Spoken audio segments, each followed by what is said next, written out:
নমস্কার বন্ধুরা, আজ আমি আবার নিয়ে এলাম তোমাদের পছন্দের অন্যতম গোয়েন্দা চরিত্র কর্নেল নীলাদ্রি সরকারকে, যাকে সৃষ্টি করেছিলেন সৈয়দ মুস্তাফা সিরাজ, যিনি জন্মগ্রহণ করেছিলেন 1930 সালের 14ই অক্টোবর মুর্শিদাবাদের হোসবাসপুরে এবং তার মহাপ্রয়াণ ঘটে 2012 সালের 4 সেপ্টেম্বর কলকাতায়। আজ আমি গল্পটি সংগ্রহ করেছি কর্নেল সমগ্র 10ম খণ্ড থেকে, যে বইটি প্রকাশনার দায়িত্বে ছিলেন দেশ পাবলিশার্স। এদের সকলের প্রতি আন্তরিকভাবে কৃতজ্ঞতা নিবেদন করে শুরু করছি আজকের গল্প প্ল্যানচেট রহস্য। আজ অন্তিম পর্ব। গুহার মধ্যে একটি হাত। সে রাতে জয়ন্তী আর আমি ঘরে বসেই ডিনার খেলুম। তারপর 10টা বাজলো, 12টা বাজলো, তখনও কর্নেলের পাত্তা নেই। দুজনে অবশ্য গল্প গাছা এবং একটু আধটু ফষ্টি নষ্টি করে কাটাচ্ছিলুম। তবে জয়ন্তী আমাকে বেশি দূর এগোতে দেয়নি। যাই হোক, 12টার পর হাই তুলে ঢুলু ঢুলু চোখে এবং ঘুম জড়ানো গলায় ও বলেছিল,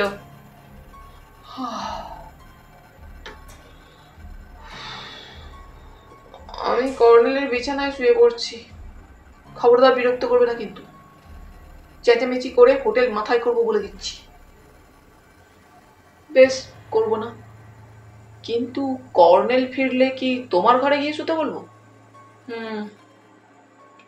কারণ গত রাতটা প্রাণের দায়ে একা কাটিয়েছি। আজ আর নয় বাবা, আজ প্রাণ ভরে ঘুমোতে চাই।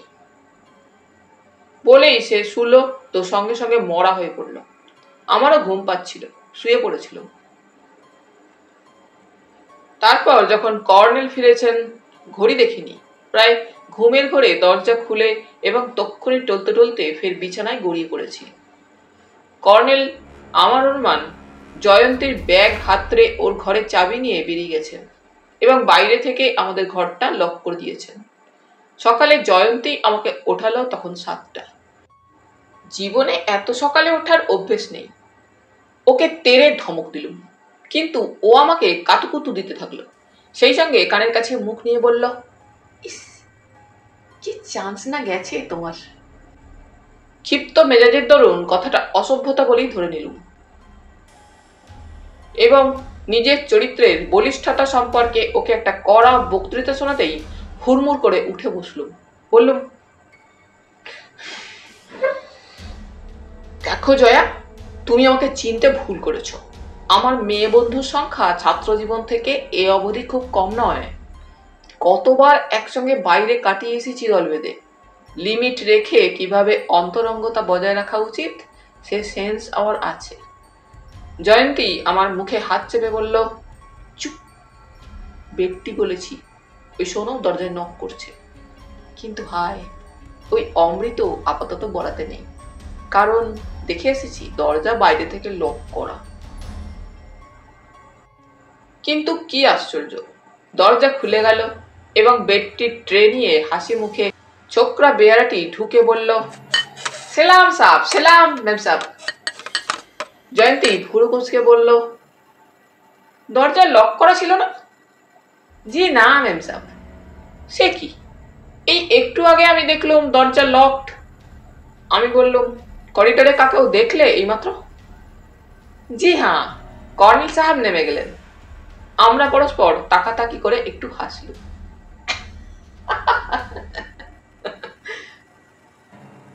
বেয়ারা ট্রেটা রেখে চলে গেল। চায়ের কাপ তুলে নিয়ে জয়ন্তী বলল, আমি কিন্তু আজকাল বাসি মুখে বেডটি খাইনি। খাওয়া উচিত নয়, অস্বাস্থ্যকর। তবে একসময় খেত, ভারী ভালো লাগতো, তুলনা হয় না। চায়ে চুমুক দিয়ে বললুম,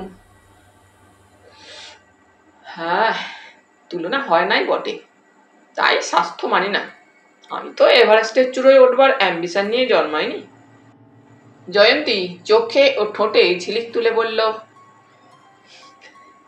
বাসি মুখে আর কি খেতে ভালো লাগে বলো তো? সিগারেট? বলতে পারলে না? চুমু। জয়ন্তী হাসতে হাসতে অন্যদিকে মুখ ঘোরালো, শুধু বলল, যা। তোমার এক্সপিরিয়েন্স থেকেই বলছো নিশ্চয়ই? না বাবা না, ও কথা মোটেই নয়। আমি বলতে চাইছিলাম, বাসি মুখে কখনো পেস্ট খেয়ে দেখেছো? ছেলেবেলায় আমি খেতুম। এই রাম, পেস্ট খেতে? চা চা। জয়ন্তী হাসতে হাসতে আমার হাঁটুতে খানিকটা চা ফেলে দিল। বাথরুমে প্রাতঃকৃত্য ইত্যাদি সেরে নিতে আমার ঘন্টাখানেক লেগেছে। বেরিয়ে দেখি জয়ন্তীর বদলে আমার বন্ধুবর বসে রয়েছেন। স্বভাব মতো বাও করে বললেন, সুপ্রভাত ডার্লিং, আশা করি আজও সুনিদ্রার কোনো ব্যাঘাত ঘটেনি। গম্ভীর হয়ে বললাম, ঘটবার চান্স ছিল, তবু ঘটতে দিইনি। তুমি কি আমার উপর ক্রুদ্ধ হয়েছ জয়ন্ত? বিলক্ষণ। আপনার কি এতটুকু বৈষয়িক বুদ্ধিশুদ্ধি নেই যে জয়ন্তীকে এ ঘরে রেখে চলে গেলেন? ওকে জাগিয়ে নিজের ঘরে পাঠানো উচিত ছিল নাকি?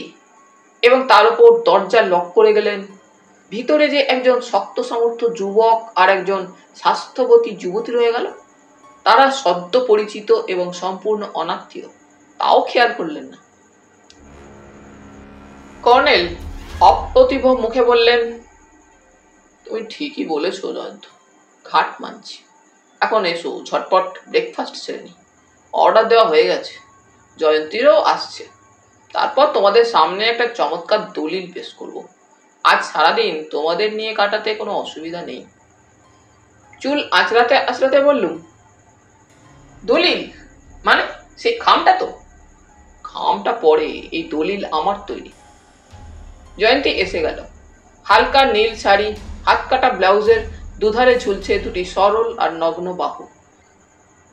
মনে হলো দূরধিগম্য পাহাড়ের বিপদসংকুল চূড়া জয়ের চেয়ে সম্ভবত পুরুষ মানুষকে জয়ের গর্ব, আনন্দ আর তৃপ্তি আজও মেয়েদের অনেক অনেক বেশি, এবং এসবের চাপে মেয়েরা যেন একটু স্বার্থপর হয়ে ওঠে। অন্তত শ্যামলের মৃত্যুর পরিপ্রেক্ষিতে জয়ন্তীর আচরণ চুলচেরা বিচার করলে এই স্বার্থপরতাটাই টের পাওয়া যায়। সত্যি, মেয়েদের রহস্যময়তার কোনো তুলনা নেই। জয়ন্তীর দিকে হাঁ করে তাকিয়ে আছি দেখে কর্নেল বললেন, জয়ন্ত, জয়ন্তীর মধ্যে এবেলা আমরা নতুন কিছু নিশ্চয়ই প্রত্যক্ষ করছি। তবে দেখো, মানুষের যা কিছু সৌন্দর্য চেতনা, তা আজও প্রকৃতির নিয়মের বাইরে নয়। বক্তৃতা থামিয়ে দিল ব্রেকফাস্টের ট্রে। আমরা নিঃশব্দে খেতে বসলাম।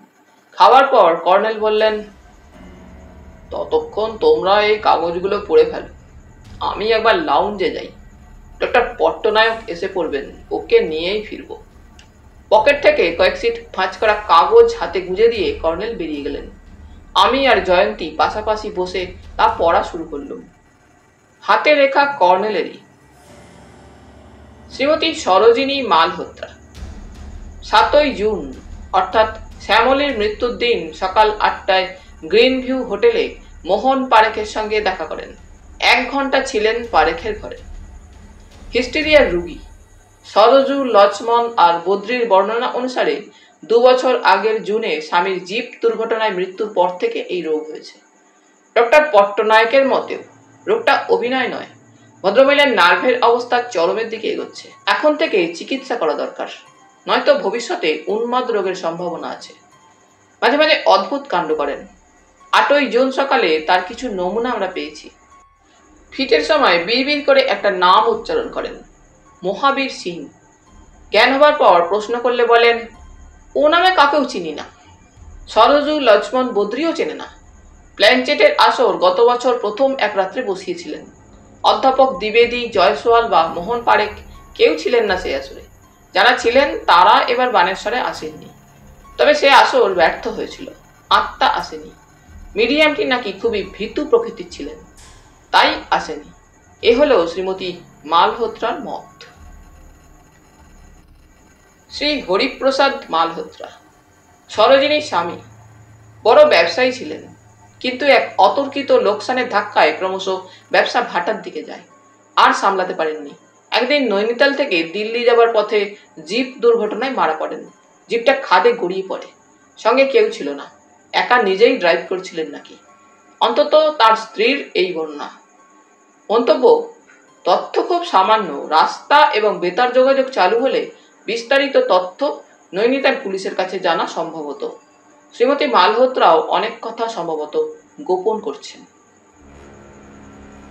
শ্রী মোহন পারেখ, বোম্বের প্রখ্যাত ফিল্ম হিরো, মালহোত্রার বন্ধুর ছেলে। ছেলেবেলা থেকে ওদের সঙ্গে পরিচয় ও যোগাযোগ ছিল। মালহোত্রার মৃত্যুর দিন সে ঘটনাচক্রে নৈনিতালে যায়। পথে জিপ দুর্ঘটনা ঘটতে দেখে এবং দুঃসংবাদ তার মুখেই শ্রীমতী মালহোত্রা পান। হোটেলে তার ঘরে একটি টেলিগ্রাম পাওয়া গেছে। শ্রীমতী মালহোত্রা তাকে অবিলম্বে বানেশ্বরে আসতে বলেছেন। টেলিগ্রামের ডেসপ্যাচ তারিখ 3রা জুন। পারেখ পৌঁছায় 6ই জুন রাত্রে। 7ই জুন দুপুরে সে বেরিয়ে যায়, আর ফেরেনি। ভূতের পাহাড়ের পশ্চিম খাদে তার লাশ আবিষ্কৃত হয় 8ই জুন ভোর 6টায়। মন্তব্য: হঠাৎ তাকে শ্রীমতী মালহোত্রা টেলি করার কারণ কি? উনি তেমন কোনো কৈফিয়ত দিচ্ছেন না। বলছেন ওকে দেখতে ইচ্ছে করছিল। বিশ্বাস হয় না। শ্রীমতী শ্যামলী সেন,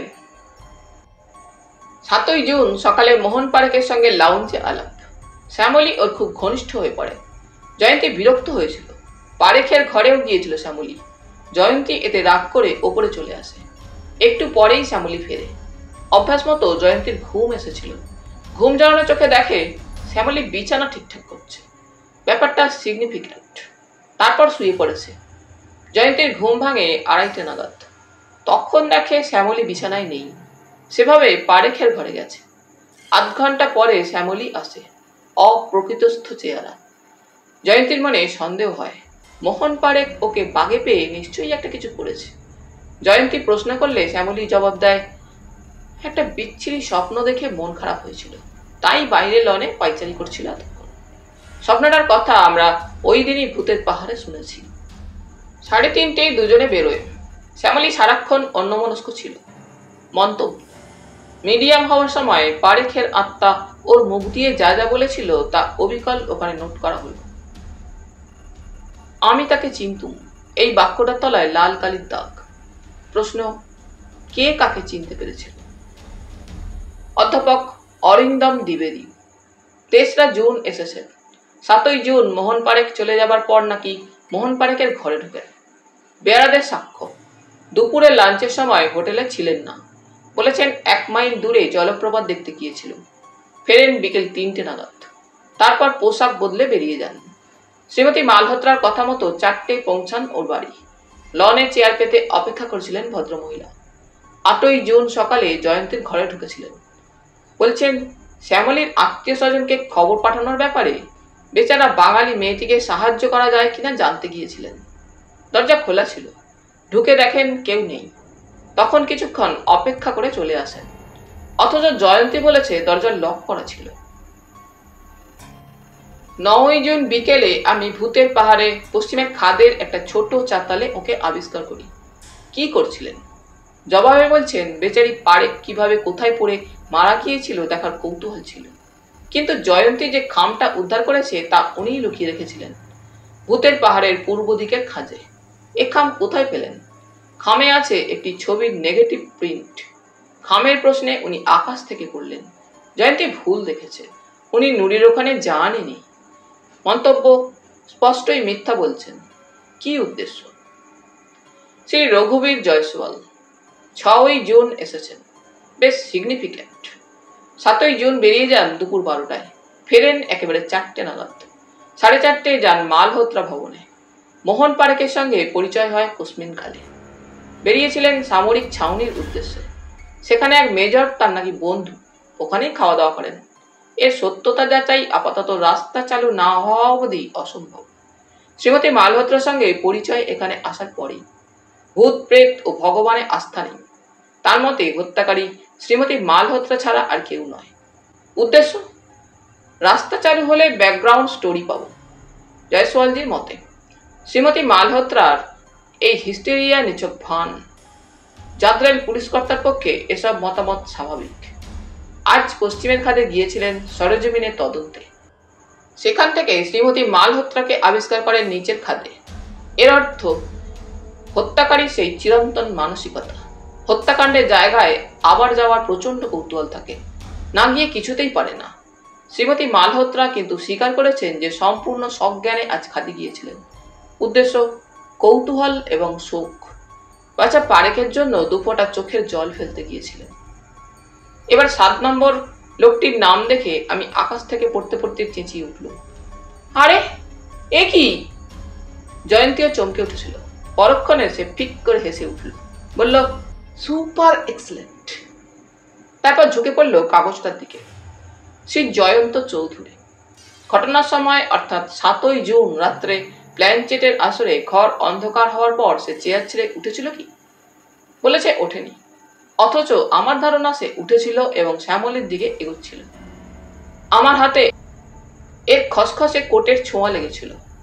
খামচে ধরতে যাচ্ছি, নিঃশব্দে পাশ কাটিয়ে এলো, কারণ টের পেয়েছিল যে আমি অন্ধকারেও সজাগ ও সতর্ক রয়েছি। মন্তব্য, ওরকম খসখসে কোট কারো গায়ে ছিল না তখন। জয়ন্তী অবাক চোখ তুলে বলল, কি খুদে গোয়েন্দা মশাই, ব্যাপারটা কি খুলে বলো তো? আমি গুম হয়ে বললাম, হ্যাঁ সব গুল। কর্নেলের ভুল হবে বলতে চাও? আলবাত হবে, উনি তো দেবতা নন।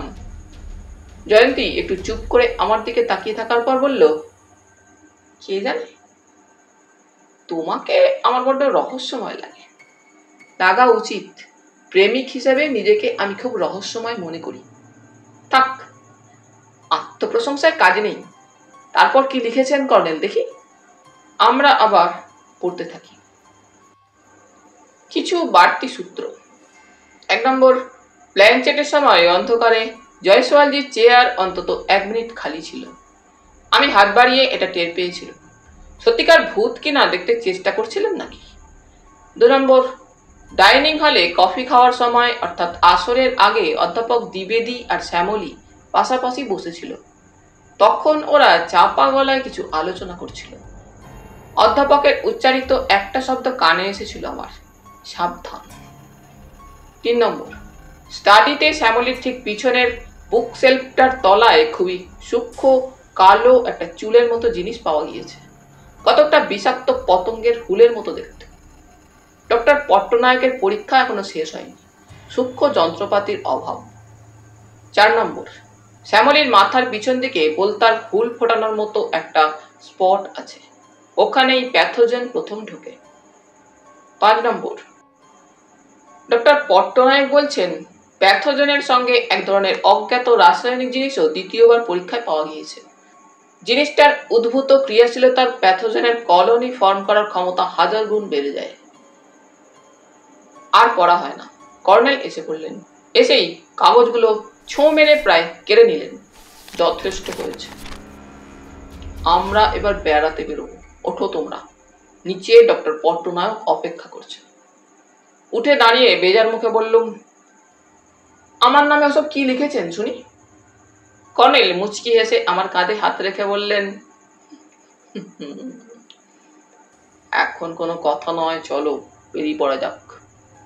হোটেলের লনে গিয়ে দেখি একটা জিপ আমাদের জন্য অপেক্ষা করছে।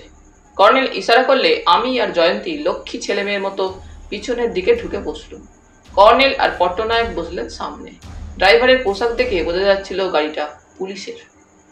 স্টার্ট দিয়ে টনকপুর রোডে পৌঁছালে জয়ন্তী আমার দিকে তাকালো। অর্থাৎ কোথায় যাওয়া হচ্ছে এভাবে? মাথা নাড়লুম।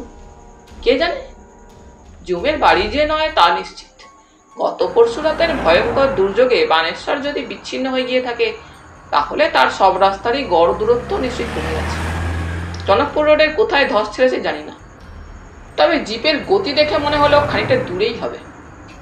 মাইলটাক রাস্তার আঁকিবুকি গোলক ধাঁধা ঘুরে একটা অনন্ত 1000-5 ফুট উঁচু পাহাড়ের গায়ে গাড়ি উঠল। তারপর ফের এক চুলের কাঁটার মতো বাঁকের কাছে গিয়ে থেমে গেল। ডাইনে খাড়া পাথরের দেওয়াল, বাঁয়ে অতল খাদ। তাকিয়ে গা শিরশির করে উঠল। কর্নেল বললেন, তাহলে নেমে পড়া যাক। সবাই নামলুম। জিপটা যেখানে ব্রেক কষেছিল সেখানে বাঁয়ে খাদের উপর রাস্তার কিনারা ঘেঁষে দাঁড়িয়ে রয়েছে একটা প্রকাণ্ড হলুদ গাছ। কাজেই ছায়া ছিল। কর্নেল আমার ও জয়ন্তীর হাত ধরে সস্নেহে বললেন, ডক্টর পট্টনায়ক চলে আসুন। বাঁকের ওপারে কয়েক গজ এগিয়ে থমকে দাঁড়ালুম সবাই। এই ভয়ঙ্কর ধসের চেহারা কল্পনা করতে পারিনি। বনেদি এই হাইওয়েটা হঠাৎ কেউ যেন পাহাড়ের গা থেকে ধারালো কোনো অস্ত্রে চেঁচে সাফ করে ফেলেছে, ঠিক দাড়ি কামানোর মতো।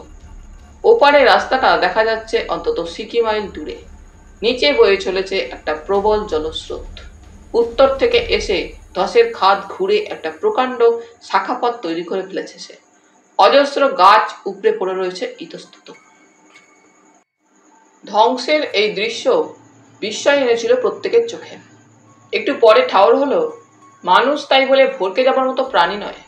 ওপারে অসংখ্য লোক রাস্তাটা আবার গড়ে তুলতে চেষ্টা করছে। পোশাক দেখে বোঝা গেল ওরা সামরিক বাহিনীর লোক। অনেকগুলো এক্সক্যাভেটার, ডোজার, ক্রেনও দেখতে পেলুম। অত দূর থেকে সবকিছু পোকার নড়াচড়া বলে ভুল হতে পারে। কিন্তু এইসব দেখতে কি নিয়ে এলেন কর্নেল? ওর দিকে তাকালুম, একটু হাসলেন। দেখলে তো জয়ন্ত, অন্তত 15 দিনের আগে এখান থেকে বেরোনো যাবে না। তবে যদি অন্য ব্যবস্থা হয়ে যায় ইতিমধ্যে তো মঙ্গল। আমি কোনো জবাব দিলুম না। জয়ন্তী শিউরে উঠে বলল, সর্বনাশ, তাহলে কি হবে? কর্নেল জবাব দিলেন, খুব সম্ভব হেলিকপ্টার নামাবার জায়গা আজই করে ফেলবেন বানেশ্বর কর্তৃপক্ষ। গতকাল থেকে মিলিটারি হেলিকপ্টার খুব ঘোরাঘুরি করছে, নামতে পারছে না। বানেশ্বর ইস্টের এয়ার স্ট্রিপটা সারদা নদী পুরো খেয়ে ফেলেছে। ওখানেই একটা পাহাড়ের মাথায় গাছপালা সাফ করা হচ্ছে। যাবে, এবার আমরা নির্দিষ্ট জায়গায় যাব। ডক্টর পট্টনায়ক, আপনিও তো পথ চেনেন, আপনি লিড দিন। পথ? এখানে পথ কোথায়? চারিদিকে খুঁজছি দেখে ডক্টর পট্টনায়ক বললেন, চলে আসুন জয়ন্তবাবু। খাদের দিকে রাস্তার কিনারায় একটা 7-8 ফুট উঁচু পাথর রয়েছে। ডক্টর পট্টনায়ক পাথরটার কাছে গিয়ে হঠাৎ এক লাফ দিলেন। তারপর উনি অদৃশ্য। আমি হতবুদ্ধি হয়ে ইতস্তত করছি দেখে কর্নেল পিছন থেকে ঠেলে দিলেন। প্রথমে ভরকে গিয়েছিল, কিন্তু পড়ে গিয়ে দেখি একটা মোটামুটি চওড়া জায়গায় দাঁড়িয়ে গেছি। ফুটচালের নিচে একটা চাতাল, তারপর পাথরের চাই ধাপে ধাপে নেমে গেছে গভীর খাতটার দিকে। লাফিয়ে লাফিয়ে নামা শুরু হলো। আন্দাজ 100 ফুট নামার পর দেখি ডক্টর পট্টনায়ক একটা গুহার সামনে দাঁড়িয়ে আছেন। আমার পরে নামলো জয়ন্তী, তারপর কর্নেল। ডক্টর পট্টনায়ক পকেট থেকে টর্চ বের করে বললেন, সাবধানে আমাকে অনুসরণ করুন সবাই। গুহার দরজাটা চওড়ায় ফুট 3-3.5 হবে। অস্বস্তি হলো একটু। ঘুরে কর্নেলের দিকে তাকালুম। কর্নেল এগিয়ে যেতে ইশারা করলেন। ডক্টর পট্টনায়ক ভিতর থেকে ডাকছিলেন, কই চলে আসুন আপনারা। এই সময় লক্ষ্য করলুম গুহার দরজায় কালো স্লেট পাথরে অজস্র নামে সই করা রয়েছে। সব দ্রষ্টব্য পুরানো জায়গায় এমন কাণ্ড চোখে পড়ে। যারা বেড়াতে যায় তারাই নাম লিখে রেখে আসে। কাজেই এই গুহাটা অনাবিষ্কৃত রহস্যময় কোনো গুহা নয়। তবে দুধারে ঝোপ ঝাড় গাছপালা কিছু ছিল। ঝড়ে বৃষ্টিতে ধস ছেড়ে সেগুলো সাফ হয়ে গেছে। মাটি বলতে যা কিছু ছিল সেদিন রাতে প্রকৃতি সব ধুয়ে মুছে ফেলেছে। কাজেই মাটির সন্তান এই উদ্ভিদও মাটির অনুগামী হতে বাধ্য হয়েছে। আষ্টে গন্ধ সব গুহাতেই পাওয়া যায়। নাকে রুমাল দিয়ে এগোলুম। মাথা নিচু করে যেতে হচ্ছিল। ভেতরটা প্রচন্ড অন্ধকার, দম আটকে আসছিল। আন্দাজ 15 থেকে 20 ফুট যাওয়ার পর ডক্টর পট্টনায়ক বললেন, বাঁয়ে ঘুরতে হবে। মোড় নিতেই মনে হলো এবার একটা চওড়া জায়গায় এসে পড়েছে। ডক্টর পট্টনায়ক চারিদিকে আলো ফেলছিলেন। ঠিক তাই, ছাদটা অন্তত ফুট 9 ওপরে। ভেতরটা কমপক্ষে 15 ফুট চওড়া। টুকরো কাগজ, বাদামের খোসা, চকলেটের প্যাকেট আর একটা ছেঁড়া খোড়া কম্বলও পড়ে থাকতে দেখলুম টর্চের আলোয়। এবার কর্নেল বললেন, জয়ন্তী, তাহলে এবার খুঁজে দেখা যেতে পারে। জয়ন্তী বলল, ডক্টর পট্টনায়ক, টর্চটা দিন প্লিজ। আমি জয়ন্তীর দিকে তাকিয়ে আছি তো আছি। টর্চটা ঝলসে উঠেছে বারবার, আর ওর মুখে চোখে একটা তীব্রতা লক্ষ্য করছি। আর ক্ষোভে অভিমানে মনে জ্বালা ধরে যাচ্ছে। আশ্চর্য, জয়ন্তী আমাকে কত কথা লুকিয়েছে তাহলে। এই গুহার ব্যাপারটা তো বলেনি আমাকে, বলেছে ওই ধুরন্ধর বৃদ্ধকে। ঠিক আছে, এত গোপনীয়তা যখন আমার সঙ্গে, তখন আর ভাব করে কাজ নেই। আড়ি তোমার সঙ্গে আড়ি জয়ন্তী। মনে মনে একে 100 আড়ি দিল। এ সময় আমার কাঁধে কর্নেলের হাত পড়ল। কি জয়ন্ত, খুব বোকা বানিয়ে ফেলেছি কি? প্লিজ ডার্লিং, একটু ধৈর্য ধরো। জয়ন্তী হাঁটু দুমড়ে কাগজের টুকরোগুলো কুড়োচ্ছিল। অস্ফুট স্বরে বলল, আর কি পাবো খুঁজে? 6 তারিখ দুপুরের ব্যাপার, আজ 9 তারিখ, 3 দিন। বলতে বলতে হঠাৎ সে কোণের দিকে ঝাঁপিয়ে পড়ল। উত্তেজিত স্বরে বলল ফের, পেয়ে গেছি, এই যে। তারপর দলা পাকানো এক টুকরো কাগজ কুড়িয়ে নিয়ে কর্নেলের দিকে হাত বাড়ালো। কর্নেল সেটা নিয়ে পকেটে পুরলেন। তারপর অকারণে চেঁচিয়ে বললেন, তাহলে ফেরা যাক। ডক্টর পট্টনায়ক, আপনি আগে, তারপর জয়ন্ত, তার পিছনে জয়ন্তী, শেষে আমি। কিন্তু চওড়া জায়গা থেকে সরু সুড়ঙ্গে পৌঁছে দেখি আমি আবার পিছনে। আমার আগে জয়ন্তী, তার আগে কর্নেল এবং ডক্টর পট্টনায়ক সবার আগে। তারপরই ডক্টর পট্টনায়ক ঘোষণা করলেন, যা, সুইচ বিগড়ে গেল টর্চের, সাবধানে এগোন। কেউ কোনো জবাব দিল না।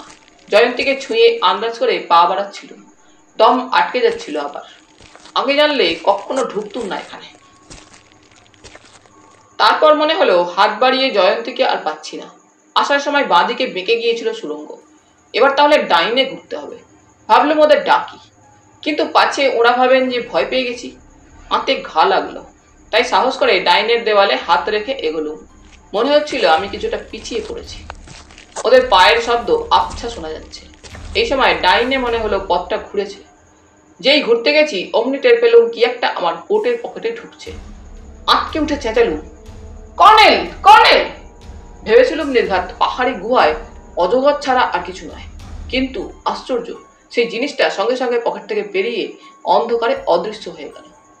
আরো অবাক কাণ্ড, কর্নেলের সাড়া পেলুম না।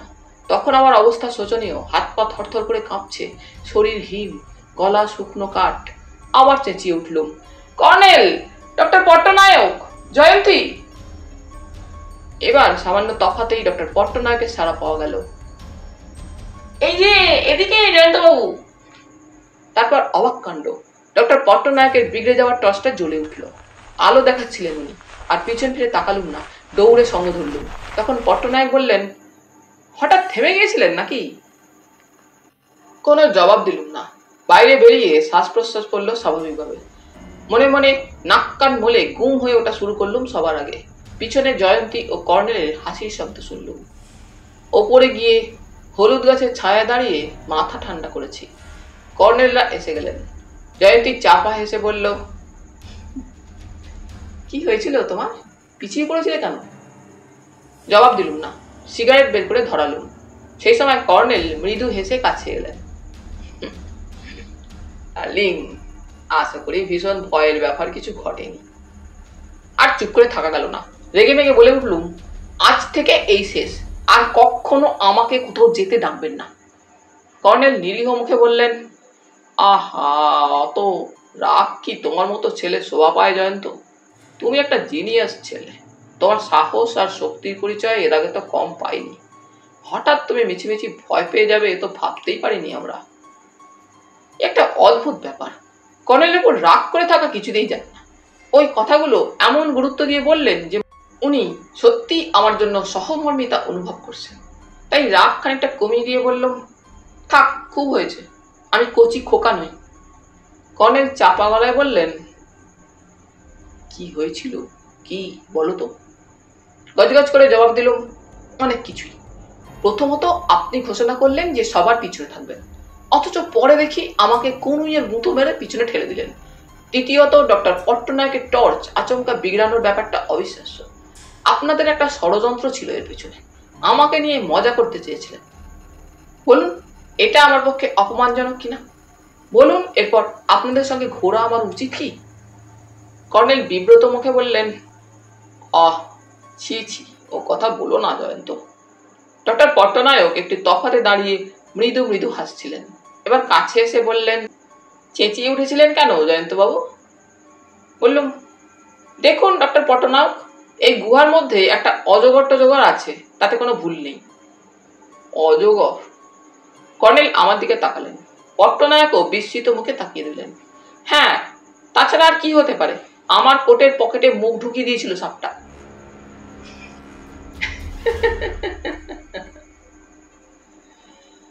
জয়ন্তী খিলখিল করে হেসে উঠল। এবং আশ্চর্য, কর্নেল আর ডক্টর পট্টনায়কও হো হো করে হেসে উঠলেন।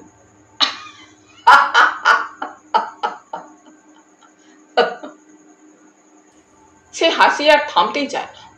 আমি এক লাফে তক্ষুনি গাড়িতে উঠে বসলাম। ড্রাইভার বলল, কা হুয়া সাহাব? কুছ নেই বলে গম্ভীর মুখে বসে রইল। একটু পরে তিনজনে গাড়িতে ঢুকলেন। ঢুকেই কর্নেল আমার দিকে ঘুরে বললেন, তোমার ভুল হচ্ছে না তো জয়ন্ত? ওটা কি সাপ ঢুকেছিল নাকি কারুর হাত? জবাব দিলুম না, কিন্তু কথাটা শুনেই আটকে উঠল। হৃৎপিণ্ডে এক ঝলক রক্ত উপচে উঠল। কর্নেল হাসতে হাসতে বললেন, সাপ হোক আর হাতি হোক, ওটা যে খুবই নিরীহ বস্তু তাতে আমাদের সন্দেহ নেই। ধরমবীর, স্টার্ট দাও, তাড়াতাড়ি ফেরা দরকার। আর ডক্টর পট্টনায়ক, তাহলে আমাদের অনুমান হুবহু সত্য বলে প্রমাণিত হলো, তাই না? লাঞ্চের পর হোটেলের বাইরে লনে গাছের ছায়া দাঁড়িয়ে আগাগোড়া সবটা ভাবছিল। ভাবতে ভাবতে টের পেলুম প্রকৃত ব্যাপারটা কি ঘটেছে। গুহায় কর্নেলের পিছনে থাকার কথা চেঁচিয়ে বলে দেওয়া এবং আমাকে পিছনে ঠেলে দেওয়ার কারণ, কর্নেল জানতেন কেউ ওই কাগজটা হাতাতে চেষ্টা করবে। অর্থাৎ গুহার মধ্যে আগে থেকে কেউ লুকিয়েছিল কোথাও, কর্নেল জানতেন। কিন্তু তাকে হাতে নাতে ধরলেন না কেন উনি? যেন মজাটা আমার সঙ্গে নয়, তার সঙ্গেই করলেন। সুতরাং একটা ব্যাপার এতে স্পষ্ট, এই গুপ্ত লোকটিকে কর্নেল হাতে নাতে ধরতে চান না। স্বভাব মতো তার সঙ্গে লুকোচুরি খেলতে চান। কিন্তু দুটো তীব্র প্রশ্ন সামনে ভেসে এলো। এক, সেই কি শ্যামলী ও পারেখের হত্যাকারী? দুই, ওই কাগজে কি আছে? প্রথম প্রশ্নটার দিকে আলাদা করে তাকাতে গিয়ে রক্তে খিল ধরে গেল। ওরে বাবা, তাহলে তো সে অনায়াসে আমাকে খুন করতে পারত, ঠিক যে উপায়ে শ্যামলীকে খুন করেছে। অথচ কর্নেল বলেছেন যে সেই হাতটা খুবই নিরীহ বস্তু। কেন? এই সময় জয়ন্তী হাসতে হাসতে বেরিয়ে এলো। আমার কাছে এসে বলল, কি ছোট গোবিন্দ মশাই, মনে মনে ঝালঝাড়া হচ্ছে কারো ওপর, তাই না? বললুম, বয়ে গেছে, সিগারেট খাচ্ছি দেখতে পাচ্ছ না? তাছাড়া যা গরম পড়েছে, হাওয়া নিচ্ছি গায়ে। জয়ন্তী আরো কাছে ঘেঁষে দাঁড়ালো। তারপর বলল, বুঝতে পারছি তুমি আমার উপর ভীষণ রেগে আছো। কর্নেলের আদেশের অবাধ্য হওয়ার ক্ষমতা ছিল না। আমাকে ভুল বোঝো না জয়ন্ত। ঠিক আছে, আমি তো অবাধ্য হতে বলিনি কাউকে, কিন্তু এই চমৎকার পরিবেশে তোমার মুখোমুখি দাঁড়িয়ে এখন অবাধ্য হতে ইচ্ছে করছে। এবার অনায়াসে জবাব দেব, প্রশ্ন করো। ওর সুন্দর মুখের দিকে তাকিয়ে অভিমান পুষে রাখা গেল না। বললুম, ওই কাগজটার কি ব্যাপার? ব্যাপার সত্যি বড্ড অদ্ভুত, তবে প্রথমে অতটা বুঝতে পারিনি বলে গুরুত্ব দিইনি এবং ভুলেই গিয়েছিলাম। 6 তারিখে আমি আর শ্যামলী ওই গুহা দেখতে গিয়েছিল। আরো অনেক টুরিস্ট ছিল ওখানে, বেশ ভিড় ছিল। অনেকে মোমবাতি হাতে নিয়ে ঢুকেছিল, তাই আলোর অভাব ছিল না। গুহার গায়ে আশ্চর্য সুন্দর সব ছবি আছে, অজান্তার মতো ফ্রেস্কো ছবি। তারপর কি হলো শোনো। ভিড়ের মধ্যে কে শ্যামলীর হাতে একটা ভাঁজ করা কাগজ গুঁজে দিল। আমি দেখিনি, একটু পরেই শ্যামলী বলল সে কথা। তখন দুজনে সেই অল্প আলোয় কাগজটা খুব পড়ার চেষ্টা করলো। মোমের আলোগুলো নড়াচড়া করছিল, সেই ফাঁকে যতটা পড়া যায় পড়লুম। লেখা আছে, মোহন পারেখ আসছে, সে একজন সাংঘাতিক লম্পট, ওর সঙ্গে মিশলে বিপদে পড়বেন, সাবধান। আমরা তো অবাক। শ্যামলী বরাবর নির্বিকার নির্লিপ্ত থাকতে চায়, কিছু গ্রাহ্য করা ওর স্বভাব নয়। দলা পাকিয়ে কাগজটা ফেলে দিয়েছিল। তারপর ও নিয়ে আমরা আর বিশেষ আলোচনা করিনি, ভুলে গিয়েছিল। আমাকে বললে জানি না কোন মহাভারত অশুদ্ধ হতো। কর্নেল নিষেধ করেছিলেন বলতে, বলেছিলেন জয়ন্তকে নিয়ে একটু মজা করতে চাই। বলে জয়ন্তী আমার হাত ধরে টানলো। চলো ঘরে যাওয়া যাক, কি বাতাস এখানটায়। লন পেরিয়ে লাউঞ্জে ঢুকলো। দেখলুম কর্নেল, ডক্টর পট্টনায়ক আর ব্রিজেশ সিং কোণের দিকে বসে গম্ভীর হয়ে কিসব আলোচনা করছেন। আমরা সিঁড়ি বেয়ে ওপরে চলে গেলুম। ওপরের করিডরে অধ্যাপক দ্বিবেদীর সঙ্গে দেখা হলো। ভদ্রলোককে খুব মন মরা মনে হচ্ছিল। আমাদের দেখে একটু হাসলেন, কিন্তু কিছু বললেন না। আস্তে আস্তে পাশ কাটিয়ে নেমে গেলেন। জয়ন্তী মুখ টিপে হাসল। সিঁড়ির দিকে ভদ্রলোক অদৃশ্য হলে সে বলল, ভদ্রলোক উপরে ঘুরঘুর করে বেড়াচ্ছিলেন কেন বুঝতে পারছো? সেই খামটার জন্য। ঘরের দরজা খুলে ভিতরে ঢুকলো। তারপর বললুম, খামের মধ্যে একটা নেগেটিভ ছবি আছে কর্নেল বলছিলেন। তুমি জানো ছবিটা কিসের বা কার? জয়ন্তী মাথা দোলালো। জানলেও তো বলবে না। ঠিক আছে, বলো না। তুমি তো এখন গোয়েন্দা প্রবরের প্রধান শিষ্য, আমি কোথাকার কে? জয়ন্তী তেড়ে এলো। এই, আর ঝগড়া নয়, এবার কিছুক্ষণ দিবানিদ্রার ব্যাপার আছে। তা তুমি নিজের ঘরে যাও না। জয়ন্তী গাল ফুলিয়ে বাচ্চা মেয়ের মতো বলল, তাড়িয়ে দিচ্ছ? ওর দুকাত ধরে মুখের ওপর ঝুঁকে পড়ল। তা কি পারি? কিন্তু একটা কথা, তুমি যেভাবে দিবানিদ্রার প্রতি আসক্ত, তোমার যে ভুঁড়ি ও চর্বি হয়ে যাবে জয়া, তখন আর পাহাড়ে চড়তে পারবে? জয়ন্তী ক্লান্ত ও বিষণ্ণভাবে দীর্ঘশ্বাস ফেলে বলল, শ্যামলী নেই, আর আমার পাহাড়ে চড়া হবে না জয়ন্ত। ওর টানেই আমি মাউন্টেনিয়ারিং এর নেশায় পড়েছিল। এতক্ষণে ওকে সত্যিকার আদর করতে করতে বললুম, ঠিক আছে, এবার লক্ষ্মী মেয়েদের মতো বলেছি, বাঙালি মেয়েদের ভঙ্গিতে কুলবধূ হয়ে যাওয়ার চেষ্টা করো, কেমন?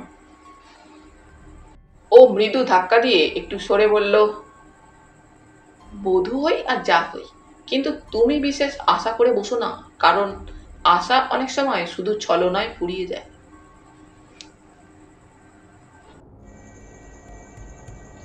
আবার অশরীরী আত্মার আবির্ভাব। কর্নেলের আর পাত্তা নেই সেবেলার মতো। বিকেলে অগত্যা জয়ন্তী আর আমি বেড়াতে বেরোলুম। মোল্লার দৌড় মসজিদ, আমাদের ওই ভূতের পাহাড়।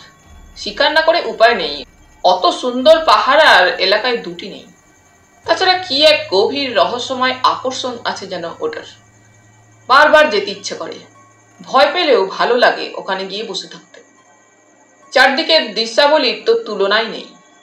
আমরা আজ প্রশ্রবণটা আবিষ্কার করে ফেললুম।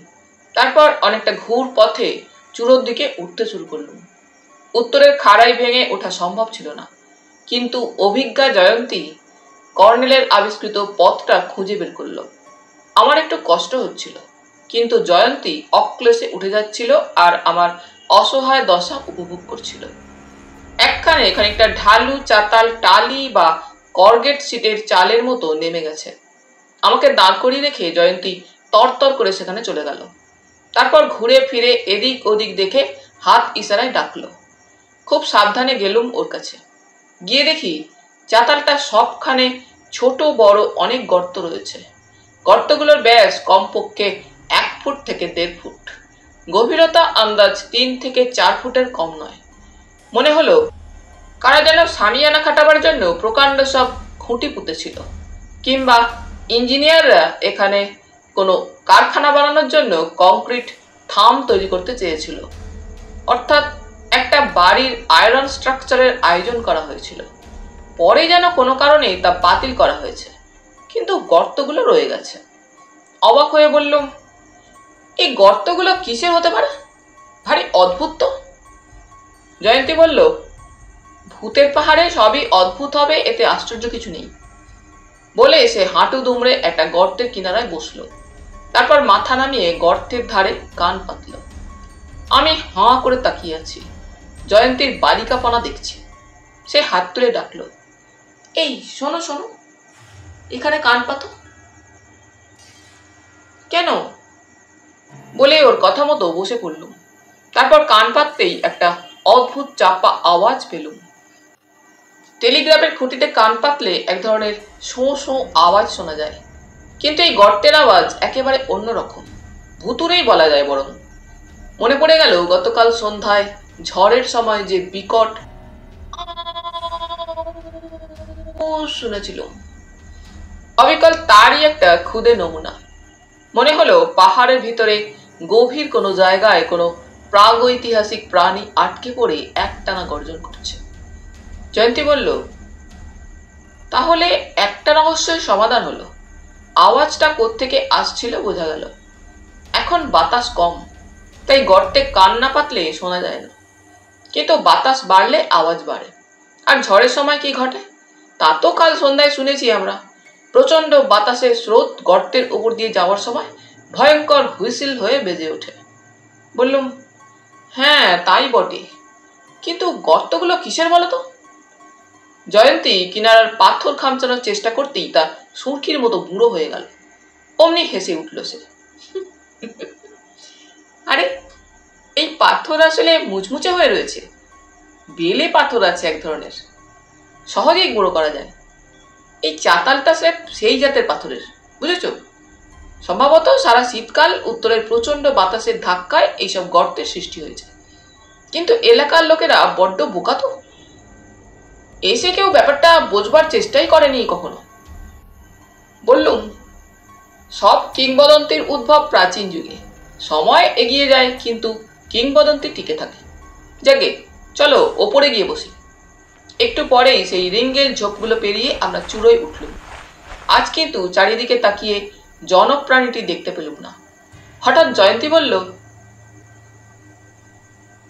বাহ, হেলিকপ্টার যে, দেখো দেখো। উত্তর পূর্ব দিকে একটা হেলিকপ্টার দেখলুম। সেটা একটু পরেই একটা উঁচু পাহাড়ের আড়ালে অদৃশ্য হল। বললুম, হেলিপ্যাড তৈরি হয়ে গেছে তাহলে, নেমে পড়লো মনে হচ্ছে। জয়ন্তী অন্যমনস্ক ভাবে বলল, তাহলে বাইরের সঙ্গে যোগাযোগ এতক্ষণে চালু হলো বলা যায়। কিন্তু এবার আমার সামনে ভয়ঙ্কর এক সময় আসছে। শ্যামলীর বাড়িতে খবর দিতে হবে। কেমন করে মুখ দেখাবো ওদের কাছে? ওর বডিটাই বা কি হবে? ওর চোখ দুটো জলে ভরে উঠল। ওকে সান্ত্বনা দিতে ব্যস্ত হলুম। কিছুক্ষণ পরে পশ্চিম আকাশে আজও মেঘের আভাস লক্ষ্য করে নিচে নামলুম। পথে যেতে যেতে বাতাস বেড়ে গেল হঠাৎ। হোটেলে পৌঁছে দেখি কর্নেল ব্যস্তভাবে আমাদের জন্য অপেক্ষা করছেন। বললেন, এখন ঘরে নয়, আমরা শ্রীমতী মালহোত্রার বাড়িতে যাব। আর সবাই চলে গিয়েছেন, আমি তোমাদের নিয়ে যাব বলে দাঁড়িয়ে আছি। জয়ন্তী বলল, কিন্তু এই ঝড়ের মধ্যে? ঝড় কোথায়, এমন আবহাওয়া এখানে এখন প্রতিদিনই পাবে। চলো, দেরি করা যাবে না। তিনজনে পথে নামলাম যখন, তখন আকাশের অবস্থা ভয়াবহ। ঘড়িতে সময় সবে 6:20। শ্রীমতী মালহোত্রার বাড়ির গেটে ঢোকার সময় প্রচন্ড শব্দে কোথায় বাজ পড়ল। তারপর শুরু হলো মেঘ গর্জন। বাতাসও খেপে গেল। আমরা সোজা গিয়ে ডাইনিং হলে ঢুকে পড়ল। ভিতরে চাপা আলো জ্বলছে। কোনার সোফায় বসে আছেন ডক্টর পট্টনায়ক আর এক অচেনা ভদ্রলোক। মাঝামাঝি জায়গায় একটা চেয়ারে চুপ চুপ গম্ভীর মুখে বসে রয়েছেন রঘুবীর জয়সওয়াল। আর অধ্যাপক দ্বিবেদী ও শ্রীমতী মালহোত্রা ডাইনিং টেবিলের কাছে দাঁড়িয়ে চাপা স্বরে কি সব আলোচনা করছেন। আমাদের দেখে শ্রীমতী মালহোত্রা মৃদু হেসে আপ্যায়ন জানালেন। আমরা তিনজনে গিয়ে বসলুম ডক্টর পট্টনায়কের কাছে। অচেনা ভদ্রলোকটির বয়স 70-এর কম নয়। সাদা চুল আর মস্ত গোঁফ।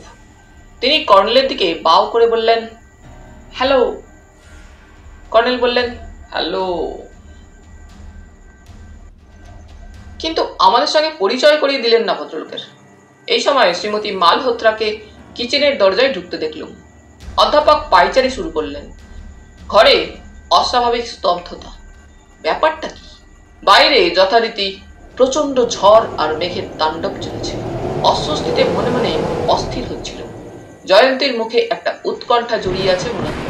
সে মুখ নিচু করে নিজের কড়ি আঙুলে কিছু দেখছে। কিচেন থেকে গৃহকর্ত্রী বেরিয়ে এলেন, সঙ্গে লক্ষ্মণ আর সরজু। ওদের হাতে ট্রে। নিঃশব্দে সকলের কাছে ট্রে ধরলে প্রত্যেকে কাপ তুলে নিলেন।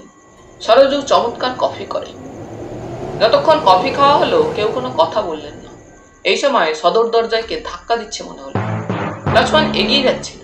শ্রীমতী মালহোত্রা কড়া স্বরে বলে উঠলেন, লক্ষ্মণ, বরাবর বলেছি না রাত্রিবেলা ওভাবে কখনো ঝোঁকের মাথায় দরজা খুলবে না। চলে এসো। ও কেউ না, এমনি আওয়াজ, ও কিছু না। ডক্টর পট্টনায়ক বললেন, এমনি আওয়াজ? বলেন কি মিসেস মালহোত্রা? হ্যাঁ, বিশ্বাস না হলে দরজা খুলে দেখতে পারেন আপনারা। ঝড়ের রাত্রে বরাবর এমন হয়। সে রাত্রে বদ্রি যদি নিষেধ মেনে দরজা না খুলতো কোনো বিপদ ঘটতো না। কর্নেল একটু হেসে বললেন,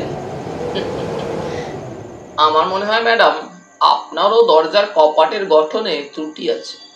আমরা পরীক্ষা করে দেখেছি, জোরে বাতাস বইলে এমন শব্দ হওয়া খুবই স্বাভাবিক। শ্রীমতী মালহোত্রা গম্ভীর হয়ে গেলেন। আপনি অভিজ্ঞ মানুষ কর্নেল, অনেক ব্যাপারে আপনার মতামতের মূল্য আছে নিশ্চয়ই। কিন্তু মনে রাখবেন, অপ্রাকৃত শক্তির অস্তিত্ব সহজে উড়িয়ে দেওয়া যায় না। যাকগে, প্রায় 7টা বাজে, আমরা এখন আসরে গিয়ে বসতে পারি। আসর? আমি জয়ন্তীর দিকে সব প্রশ্নে তাকালুম। জয়ন্তী চোখ নামালো, মুখটা উৎকণ্ঠায় ভরে আছে এখন। শ্রীমতী মালহোত্রা পা বাড়িয়ে বললেন, প্লিজ আপনারা আর দেরি করবেন না। এমন সময় তো প্রতিদিন পাওয়া যাবে না। প্রাকৃতিক দুর্যোগের এই চমৎকার সুযোগ আমাদের ব্যর্থ হতে দেওয়া উচিত নয়। তাহলে আবার অশরীরী আত্মার কারবার? অস্বস্তিটা বেড়ে গেল। এসব হচ্ছেটা কি? কর্নেলের দিকে তাকালুম।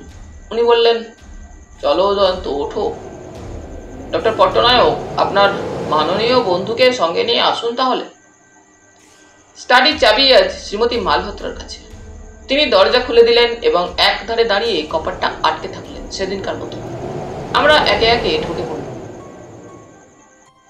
সেই মারাত্মক ঘর, আর সেই 8টা চেয়ার, মধ্যে সেই গোল টেবিলটি। পকেটে হাত ভরে রিভলভারের অস্তিত্ব অনুভব করলুম। কিন্তু যদি সত্যি আজও কোনো মারাত্মক ঘটনা ঘটে, আমি কি এই অস্ত্রটা দিয়ে তা আটকাতে পারবো? অবিকল সেদিনকার মতো বসে পড়লুম সবাই।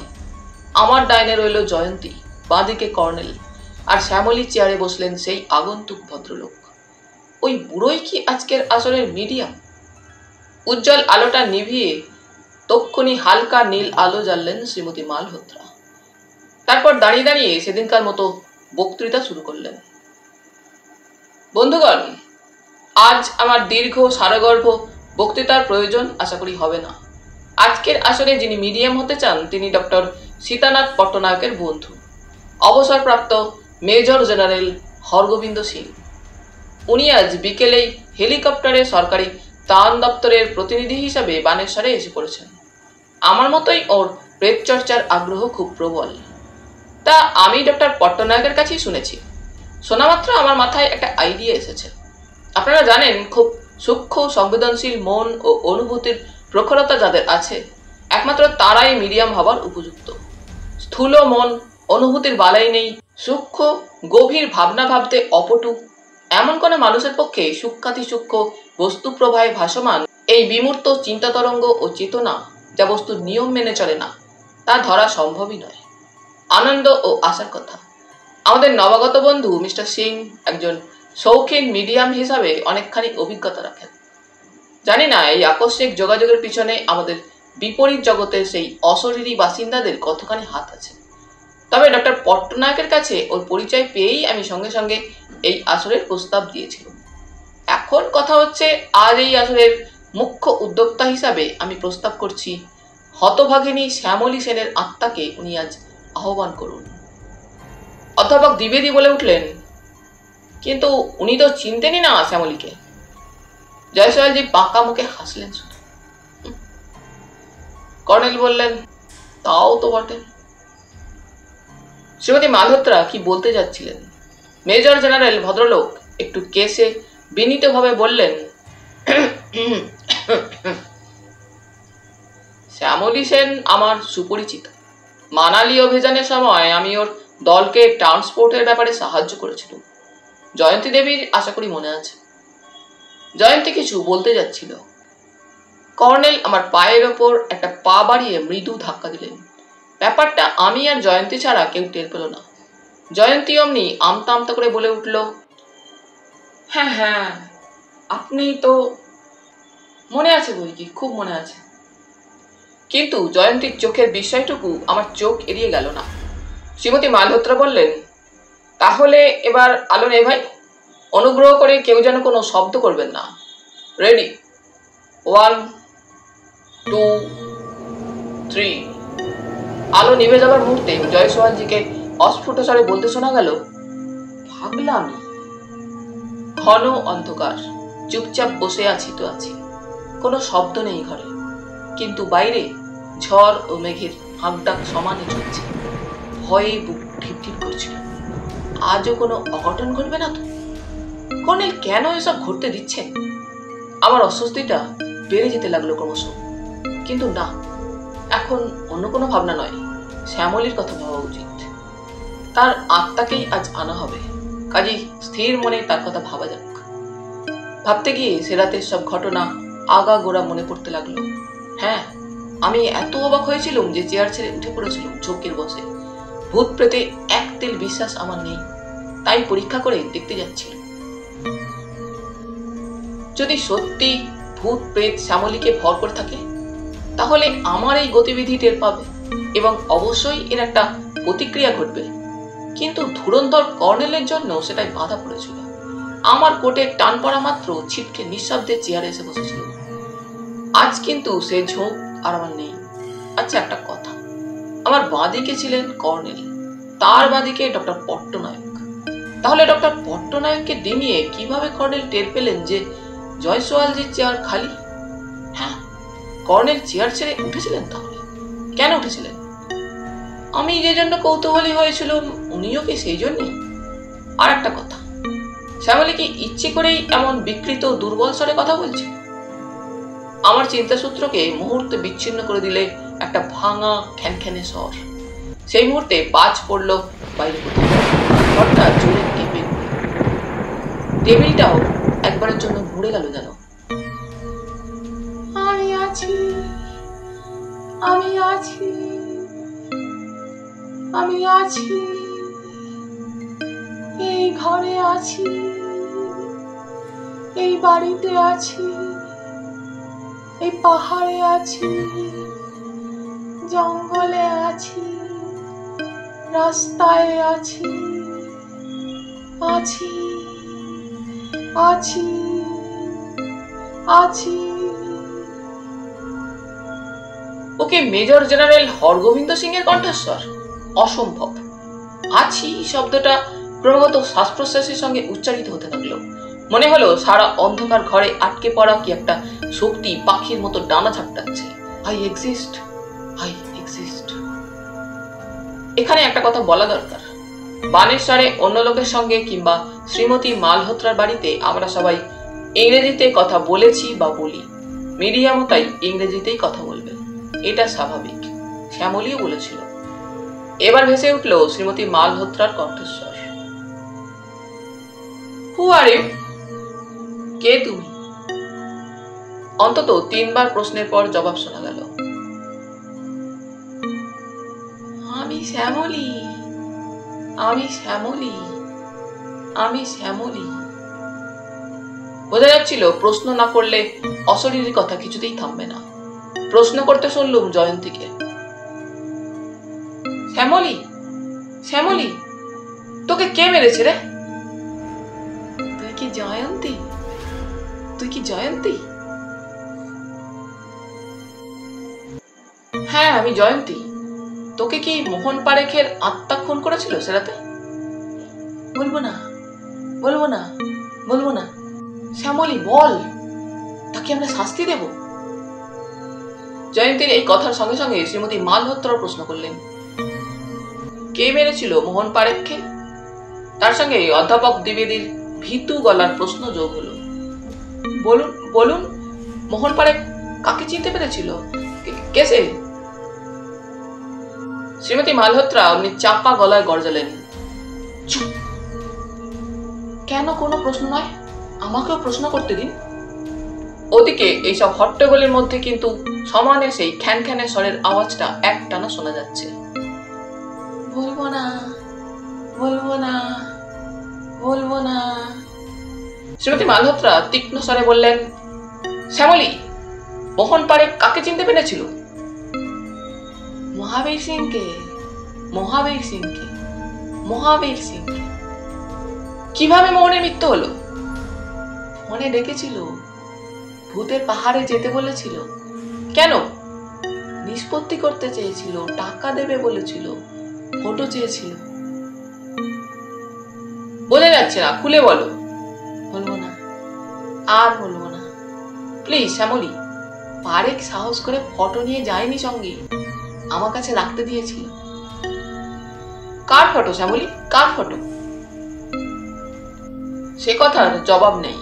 শ্যামলীর আত্মা বলে উঠল, ভূতের পাহাড়ে পারেখ গেল, আমাকে জানিয়ে গেল, আপনাকে জানাতে বললুম, সে আপনার বাড়ি হয়ে গেল, আপনি ছিলেন না। সুমিত্রা যে বাড়ি গিয়েছিলেন, তখন আমি চুপি চুপি ওকে অনুসরণ করে ব্যাপারটা দেখতে পেলুম। পাথরের আড়ালে বসে দেখলুম মহাবীর সিং ধাক্কা মেরে পারেককে ফেলে দিল। আমি ভয় পেয়ে পালিয়ে এলুম। জয়ন্তীকে বললুম না, ও আমাকে খুব বকবে বলে ভয় হয়। জয়ন্তীকে আমার গার্জেন বলে সমীহ করত। তারপর আচমকা জোরালো টর্চ জ্বলে উঠল। সেই সঙ্গে কর্নেলের গর্জন শোনা গেল, খবরদার মহাবীর সিং।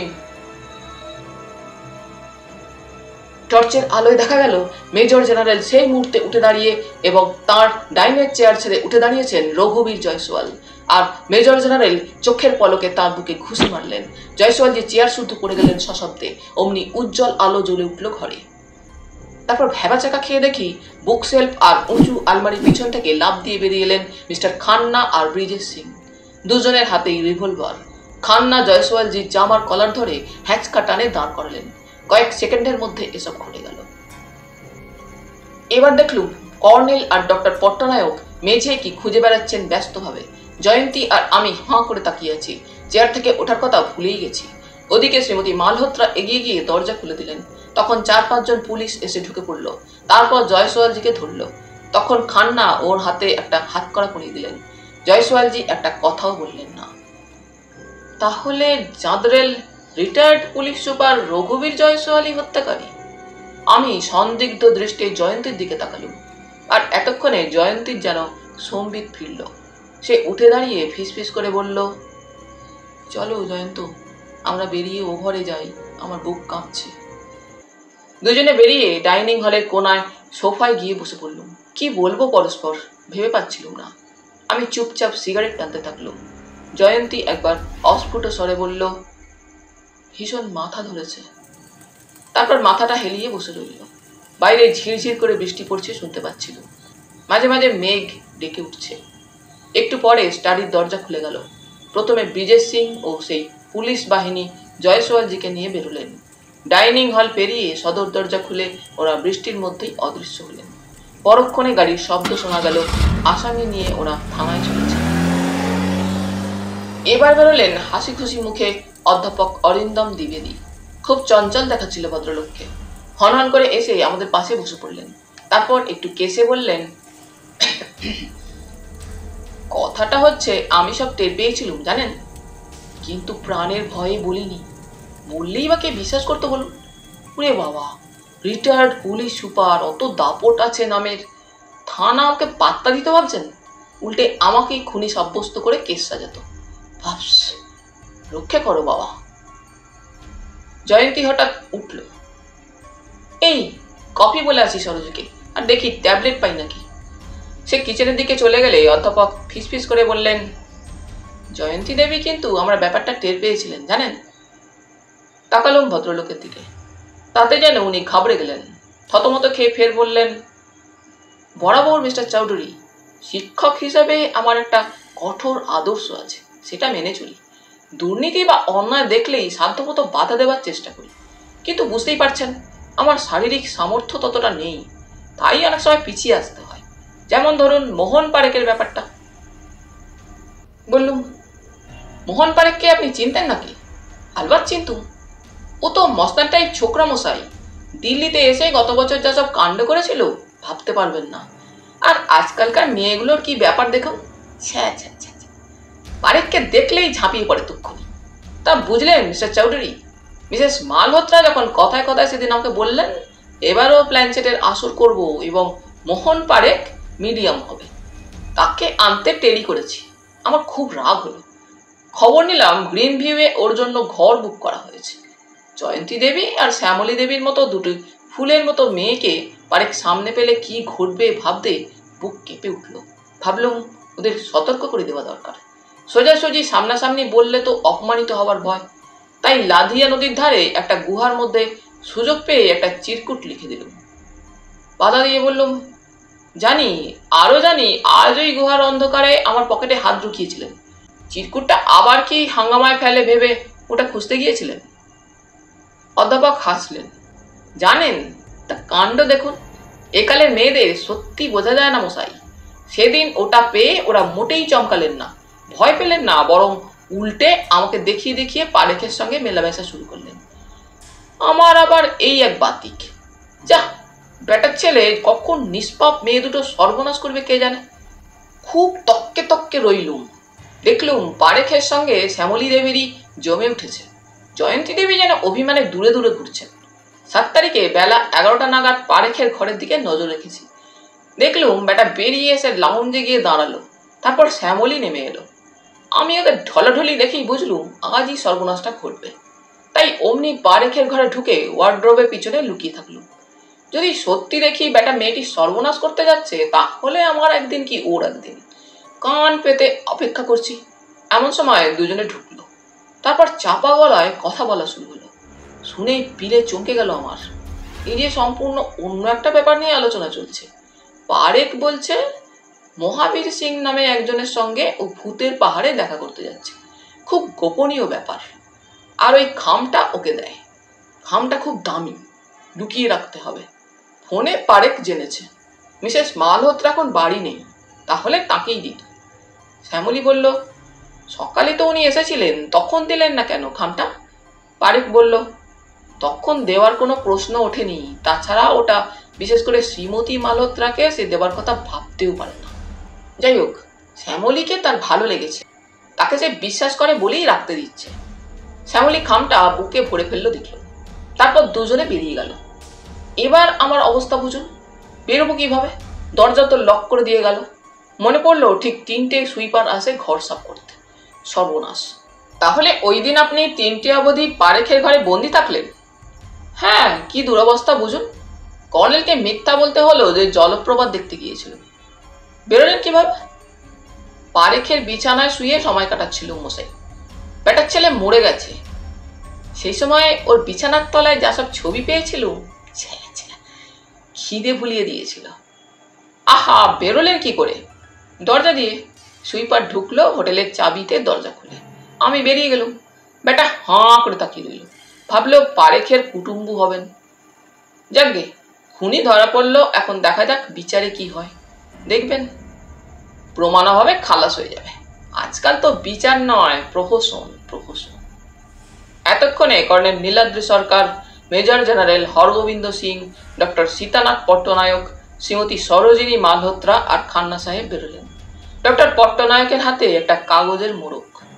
তারপর জয়ন্তী আর সরোজু বেরিয়ে এলো কিচেন থেকে। দুজনেরই হাতে ট্রে। সরোজু চলে গেল। জয়ন্তী কফি তৈরি করতে থাকলো। কর্নেলরা এসে ভিড় জমালেন। আমি কর্নেলের মুখের দিকে তাকিয়েছিলাম। প্রথমত তার একটা দীর্ঘ ভাষণ দেবার কথা। রহস্যের সমাধান ও চুলচেরা বিশ্লেষণ থাকবে তাতে। একটু পরেই কফিতে চুমুক দিতে দিতে কর্নেল বললেন, জয়ন্ত উসখুস করছে। ওর দু চোখে কৌতূহল ক্রমশ তীব্র হচ্ছে। কিন্তু দুঃখের বিষয়, এই হত্যাকাণ্ডে বিশেষ কোনো রহস্য নেই। এত প্রাঞ্জল ব্যাপার আমার অভিজ্ঞতায় এই প্রথম। তাহলে একেই বলে সাতকাণ্ড রামায়ণ পড়ে সীতাকে রামের মাসি? প্রাঞ্জল ব্যাপার মানে? এমন জটিল গোলমেলে ধাঁধায় ভরা হত্যাকাণ্ড কে কোথায় শুনেছে? আমি অবাক হয়ে তাকালুম ওর দিকে। কর্নেল বললেন, প্রথম কথা, শ্রীমতী মালহোত্রার বিশ্বাসে আমি আঘাত করতে চাইনি। যা ঘটেছে উনিও জানেন। আমি শুধু সংক্ষেপে তত্ত্বগুলো সাজিয়ে দিতে চাই। আমাদের দ্বিতীয় মিডিয়াম যে উদ্দেশ্যে অভিনয় করেছেন, শ্যামলীও তা করেছিল। উদ্দেশ্য প্রেতাত্মার অছিলায় একটা হত্যাকাণ্ড ফাঁস করে দেওয়া। শ্যামলী সম্ভবত হতবুদ্ধি হয়ে পড়েছিল, প্রচন্ড ভয়ও পেয়েছিল। এই বিদেশে তারা দুটি মাত্র মেয়ে, চারপাশে অনাত্মীয় সদ্য চেনা মানুষ। আজকাল পুলিশেও লোকের বিশ্বাস নেই। তাই তার পক্ষে এই বিভ্রান্তি খুবই স্বাভাবিক। অবশ্য জয়ন্তীকে সে বলতে পারত, বলেনি। পাছে জয়ন্তীর যা অতি সাহসী চালচলন এবং বেপরোয়া মনোভাব, সে হইচই বাঁধিয়ে বসে এবং পরিণামে মহাবীরের হাতে তারা বিপদগ্রস্ত হয়। আবার শ্রীমতী মালহোত্রাকেও সে বলেনি। সেও একই কারণ সম্ভবত। আমার ধারণা মোহন পারেখ বিস্তারিত তথ্য তাকে জানায়নি। তাই শ্যামলী ঠিক বুঝে উঠতে পারেনি কি করা উচিত। সে সময় নিচ্ছিল ভাবতে, অথবা এড়িয়ে যেতে চাইছিল। ভেবেছিল থাক, নাক গলিয়ে লাভ নেই। জয়ন্তী বলে উঠল, ঠিক তাই। সেদিন আপনাদের সঙ্গে আস্তে আস্তে সে বলেছিল পরদিনই ভোরের বাসে চলে যাবে। জায়গাটা অসহ্য লাগছে। আমি অবাক হয়েছিলাম, কিন্তু ও যা অভিমানী আর জেদি, তাই হ্যাঁ না কিছুই বলিনি। কর্নেল বললেন, ঘটনাচক্রে শ্রীমতী মালহোত্রার প্ল্যানচেটের আসরে সে উপস্থিত থাকার সুযোগ পেল। তখন সুযোগটা কাজে লাগাতে চাইল, ভাবলো প্রেতের ঘাড়েই দায়টা চাপাবে। খুবই স্বাভাবিক শোনাবে হত্যাকাণ্ডের খবর।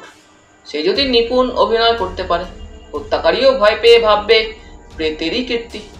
এসবই অনভিজ্ঞ শ্যামলীর বালিকা সুলভ আচরণের পরিচয়। সে ভাবলো এমনিভাবে বিবেক দংশনের হাত থেকে নিষ্কৃতি পাবে, আবার মাথাও বাঁচাতে পারবে। কি বলেন ডক্টর পট্টনায়ক? ডক্টর পট্টনায়ক বললেন, আপনার হাইপোথিসিস যুক্তিসিদ্ধ কর্নেল।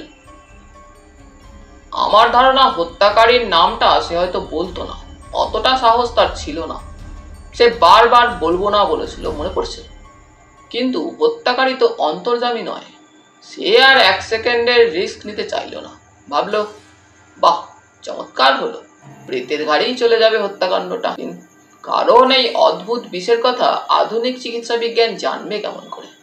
বিশেষ করে শ্যামলীর মুখের বিভৎসতা আশা করি মনে পড়ছে আপনাদের।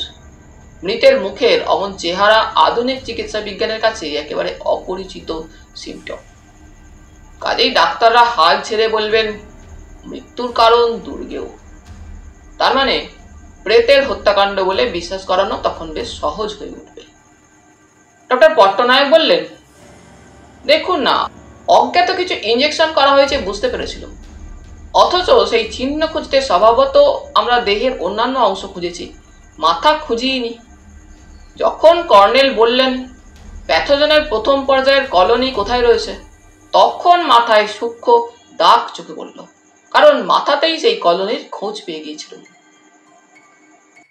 কর্নেল বললেন, এই মহাবীর সিং ওরফে জাল পুলিশ সুপার রঘুবীর জয়সওয়াল হলো উদয়চাঁদ ঝুনঝুনওয়ালা, যে ছিল হরিহর প্রসাদ মালহোত্রার ব্যবসায়ের পার্টনার। সে এক সময় দক্ষিণ আমেরিকায় ছিল। ওর আদি কীর্তির কথা কাস্টমস, সিবিআই আর বোম্বে পুলিশের নথিভুক্ত হয়ে রয়েছে। শ্রীমতী মালহোত্রার কাছে এসব তথ্য আমরা জানতে পেরেছি। ওর খপ্পরে পড়ে দেনায় ডুবে যেতে থাকেন হরিহরজি। তখন ওরই পরামর্শে নির্বোধের মতো বিস্তর যে আইনি পথে টাকা রোজগারের চেষ্টা করেন, এর ফল হলো আরো গুরুতর। উল্টে মহাবীর সিং তাকে ব্ল্যাকমেল শুরু করলো। তখন হরিহরজি একদিন ঝোঁকের মাথায় আত্মহত্যা করলেন। জিপ শুদ্ধ ঝাঁপ দিলেন দিল্লি থেকে নৈনিতালে আসার পথে এক পাহাড়ি খাদে। এবার এখানে একটা কথা উল্লেখ করা দরকার। সরোজিনী দেবী উচ্চশিক্ষিতা মহিলা, নৈনিতাল গার্লস কলেজের অধ্যক্ষা, কিন্তু স্বামীর সঙ্গে বরাবর তার বনিবনা ছিল না। স্বামীর কারবার এবং চালচলন মোটেও পছন্দ করতেন না। তিনি থাকেন নৈনিতালে, হরিহরজি দিল্লিতে। তিনি ভুলেও আনকালচার্ড স্বামীর কাছে যেতেন না। স্বামী আসতেন কদাচিৎ, তাই স্বামীর পার্টনারটিকে তিনি জানতেন না, চিনতেনও না। এমনকি স্বামীর ব্যবসায় এত সব গুরুতর কাণ্ডেরও খবর রাখতেন না। এবার আসি মোহন পারেখের প্রসঙ্গে। মোহন হরিহরজির বাল্যবন্ধুর ছেলে। আজীবন মালহোত্রা পরিবারে তার যাতায়াত ছিল। নিঃসন্তান স্বামী ও স্ত্রী দুজনের কাছেই সে স্নেহাস্পদ হয়ে উঠেছিল। বোম্বেতে ভাগ্যান্বেষণে গেলে মোহনকে বরাবর হরিহরজি টাকা পাঠাতেন। সরোজিনীও কখনো কখনো পাঠাতেন। হরিহরজি যখন ক্রমাগত উদয়চাঁদ বা মহাবীরের হাতে শোষিত হচ্ছেন, তখন স্ত্রীকে ভয়ে বা সংকোচে সব জানাতে না পেরে পুত্রাধিক প্রিয় মোহন পারেখকে এক দীর্ঘ চিঠিতে তা জানিয়ে দিলেন এবং আত্মহত্যার সংকল্পটাও গোপন রাখলেন না। সে চিঠি আমরা পেয়েছি সরোজিনী দেবীর কাছে। যাই হোক, চিঠি পেয়ে তক্ষুনি প্লেনে দিল্লি এলো মোহন। এসে শুনল হরিহরজি নৈনিতাল রওনা হয়ে গেছেন। ঊর্ধ্বশ্বাসে মোহনও রওনা হলো। তখন দেরি হয়ে গেছে। পথে জিপ দুর্ঘটনা দেখতে পেল সে। নৈনিতাল পৌঁছে সরোজিনীকে সব জানালো। তারপর বলল, পিতাজির এই অসহায় মৃত্যুর প্রতিশোধ সে নেবেই। কিন্তু তখন কোথায় সেই উদয়চাঁদ ঝুনঝুনওয়ালা? দিল্লি থেকে বেমালুম গায়েব হয়ে গেছে। অবশেষে মোহন শরণাপন্ন হলেও বোম্বের এক প্রাইভেট ডিটেকটিভ এজেন্সির। দিনে দিনে এজেন্সি তাকে উদয়চাঁদের তথ্য জানালো। তখন সে দিল্লিতেই জয়পুরের retired police super Raghubir Jaiswal সেজে বাস করছে। কিন্তু তার আদি অকৃত্রিম নাম মহাবীর সিং। অনেক বছর আগে আন্তর্জাতিক চোরা কারবার চক্রের সঙ্গে জড়িত থাকায় বোম্বেতে তার জেল হয়। কয়েদি হিসাবে থাকার সময় জেলের পোশাক পরা তার একটা ছবি জেল কর্তৃপক্ষ সরকারি প্রয়োজনে তুলে রেখেছিলেন। একটা প্রাইভেট ডিটেকটিভ এজেন্সি সেই ছবির নেগেটিভই ঘুষ দিয়ে কিভাবে হাতায় এবং মোহনকে দেয়। সেই সঙ্গে মোহনকে এজেন্সি জানালো মহাবীর সিং জেল থেকে পালিয়ে গিয়েছিল। পুলিশ তাকে খুঁজছে, পাত্তা পায়নি। যাই হোক, এতদিনে সে দিল্লিতে নিজেকে জয়পুরের রিটায়ার্ড পুলিশ সুপার বলে পরিচয় দিয়ে বাস করছিল। আসল রঘুবীর জয়সওয়াল কবে মারা গেছেন? এবার শ্রীমতী মালহোত্রা চোখের জল মুছে বললেন, আমার স্বামীর পার্টনারকে কখন আমি দেখিনি। ওর ওই জাল নামগুলো মোহন আমাকে পরে সব জানিয়েছিল, কিন্তু বেচারা মোহন নিজেই এক লোভে পড়ে গেল। ওর মাথায় ফিল্ম প্রডিউস করার ঝোঁক চেপেছিল, তাই মালহোত্রাজির মৃত্যুর প্রতিশোধ নেওয়ার ছলে শুরু করলো রঘুবীর জয়সওয়ালকে ব্ল্যাকমেলিং। জয়ন্তী বলল, ব্ল্যাকমেলিং? অধ্যাপকও বললেন, কি কাণ্ড। কর্নেল বললেন, হ্যাঁ, মোহন ওর কাছে টাকা আদায় শুরু করলো। সেই নেগেটিভ থেকে পজিটিভ প্রিন্ট দেখিয়ে সহজেই কাবু করলো তাকে। জয়ন্তী বলল, 7ই জুন দুপুরে ভূতের পাহাড়ে তাহলে মোহন পারেখ টাকা আনতে গিয়েছিল? হ্যাঁ, টাকা আনতে তো বটেই, হয়তো আরো কোনো প্রলোভন দেখিয়েছিল মহাবীর। একটু বেশি সাহস দেখিয়ে ফেলেছিল মোহন পারেখ, ফলে প্রাণ হারাতে হলো। মহাবীর মরিয়া হয়ে উঠেছিল। এবার মেজর জেনারেল হরগোবিন্দ সিং বললেন, মিসেস মালহোত্রা, আপনি তো উদয়চাঁদ ওরফে মহাবীরকে কখনো দেখেননি, কিন্তু এখানে কেমন করে চিনেছিলেন ওকে? মোহনকেই বা তার আসার অত আগে টেলিগ্রাফ করেছিলেন কেন? কেমন করে জানলেন মহাবীর ওরফে জয়সওয়াল এখানে আসবে? শ্রীমতী মালহোত্রা বললেন, এখানকার সবকটা হোটেলে বাইরের লোক সিজনে বেড়াতে এলেই আমি যেচে গিয়ে আলাপ করি, আমন্ত্রণ করে আসি। এ আমার বরাবরের অভ্যাস। সোসাইটি ছাড়া আমার দম আটকে যায়। এমনকি কারা কারা আসছেন, অগ্রিম কারা ঘর বুক করছেন, সে খোঁজও নেই।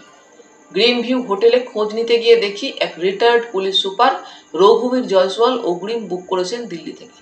উনি চমকে উঠি, মোহনকে টেলি করে দিই তক্ষুনি। মোহন এসে পৌঁছায় 6ই জুন রাত্রে। 7ই জুন সকালে ওর সঙ্গে পরামর্শ করি।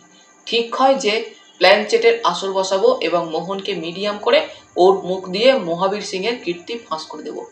ডিটেলস সব বলে যাবে মোহন। আমার স্বামীর আত্মা যেন কথা বলছেন মিডিয়ামের মুখ দিয়ে। এভাবেই সব আয়োজন করেছিল।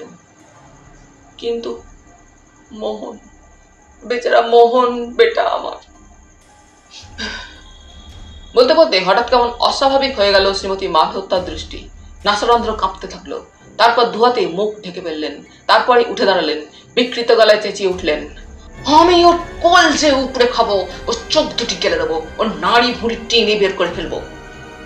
জয়ন্তী ওকে ধরতে যাচ্ছিল, তার আগেই উনি আমাকে সভাসুদ্ধ উল্টে ফেলে দিলেন। তারপর ঘরময় ছোটাছুটি শুরু করলেন। দমাদ্দম সব ভাঙচুর করতে থাকলেন। কয়েকটি সেকেন্ডে এই উপদ্রব ঘটে গেল। তখন লক্ষ্মণ আর সরজু দৌড়ে এসে ওকে ধরল। অধ্যাপক, মেজর জেনারেল আর আমিও গিয়ে যোগ দিলুম। শ্রীমতী মালহোত্রা অজ্ঞান হয়ে পড়ে গেলেন। সরজু ফুপিয়ে কেঁদে উঠল। ওকে ধরাধরি করে সবাই ওর শোবার ঘরে নিয়ে গেলুম। ডক্টর পট্টনায়ক শুশ্রূষা করতে ব্যস্ত হলেন। বাইরে বেরিয়ে কর্নেল বললেন, মানুষের জীবনে এমন কত ট্র্যাজেডি যে ঘটে। হতভাগিনী শ্রীমতী মালহোত্রার পরিণতি ভেবে আমি শিউরে উঠছি। আমি ডাক্তার নই জয়ন্ত, কিন্তু অভিজ্ঞতার বিচারে টের পেয়ে গেছি ভদ্রমহিলা বাকি জীবন এভাবেই বেঁচে থাকবেন। সারা জীবন স্বামীর সঙ্গে বনিবনা ছিল না, বুঝতে পারেননি কি হারাচ্ছেন। একদা স্বামীর ওই নিষ্ঠুর আত্মহত্যার ঘটনা তার অবচেতনায় তীব্র আঘাত দিল। তারপর এই বার্ধক্যের নিঃসঙ্গতায় ক্রমশ টের পেলেন কি থেকে বঞ্চিত হয়েছেন। তখন ধীরে ধীরে দীর্ঘ সঞ্চিত অতৃপ্তি, আত্মগ্লানি, অনুশোচনা আর ক্রোধ একসঙ্গে বিষাক্ত স্ফটিকের সৃষ্টি করল অবচেতনায়। আমরা যা দেখছি তা তারই কিছু প্রকাশ মাত্র। কিন্তু না, এর জন্য উনি নিজেও হয়তো দায়ী নন। কিছুটা দায়ী মহাবীর সিংহ বটে, আর কিছুটা দায়ী অন্য একজন। তাকে আমি এক অলৌকিক শক্তি বলব। এই প্রচ্ছন্ন গভীরতর নেপথ্যচারী শক্তি যেন মানুষের প্রকৃত গতিবিধি নিয়ন্ত্রণ করছে আবহমান কাল। তার হাত থেকে মানুষের মুক্তি নেই। হ্যাঁ জয়ন্ত, কিছু অলৌকিক আছেই আড়ালে। কর্নেল একটা দীর্ঘশ্বাস ফেললেন। আমিও জয়ন্তী কোনো কথা বললুম না। একটু পরে গ্রিন ভিউয়ের লনে পৌঁছে কর্নেল জয়ন্তীর দিকে ঘুরে বললেন, জয়ন্তী ডার্লিং, শুনে খুশি হবে যে মেজর জেনারেল হরগোবিন্দজি তার হেলিকপ্টারে শ্যামলীর বডিটা দিল্লি পৌঁছে দিতে রাজি হয়েছেন। বিশেষ রাসায়নিক প্রক্রিয়ায় বডিটা এখন ডক্টর প্রসাদের জিম্মায় রয়েছে। তবে ডার্লিং, আমার এই তরুণ বন্ধুটির মনে কষ্ট হলেও উপায় নেই। কাল সকালেই তোমাকে শ্যামলীর বডি নিয়ে মেজর জেনারেলের সঙ্গে হেলিকপ্টারে রওনা হতে হবে। তৈরি হয়ে থেকো। তাহলে বন্ধুরা, আজ এই পর্যন্তই। গল্প পাঠ তোমাদের ভালো লেগে থাকলে তোমাদের কাছে আবারও অনুরোধ থাকলো, লাইক, শেয়ার এবং সাবস্ক্রাইব করে তোমাদের মূল্যবান মতামত পাঠানোর জন্য। ধন্যবাদ।